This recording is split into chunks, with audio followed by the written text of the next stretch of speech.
நண்பர்கள் வரும்போது நிக்கில் பேசுவதை நிறுத்தவே முடியாது.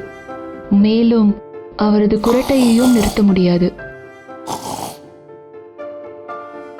எனக்கு மிகவும் கவலையாக இருக்கிறது. ஒரு நல்ல இரவு தூக்கம் இல்லாமல் அவருக்கு எப்படி ஒரு நல்ல நாள் அமையும் என்று.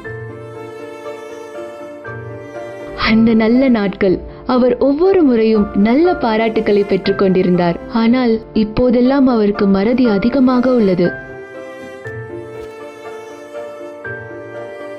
நிக்கில், இது மறதியின் உச்சகட்டம் இல்லையா? ஏய், நீ ரொம்ப பேசுற. அட,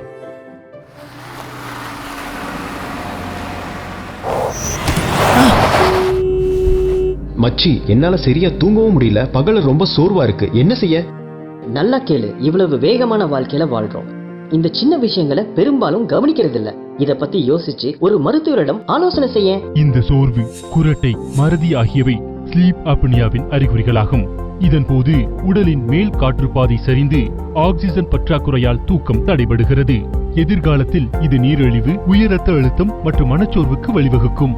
இதற்கு தீர்வு உள்ளது. ரெஸ்மெட்டின் கிளவுட் இணைக்கப்பட்ட சாதனங்கள் மூலம் நீங்கள் நன்றாக தூங்கலாம், உங்கள் தூக்கத்தின் தரத்தையும் கண்காணிக்கலாம் மற்றும் உங்கள் செயல்களில் உள்ள நல்ல வாழ்க்கை முறையை மீண்டும் கொண்டு வரலாம். ஏனெனில் ஒரு நல்ல தூக்கம் என்றால் ஒரு நல்ல நாள் என்று பொருள்.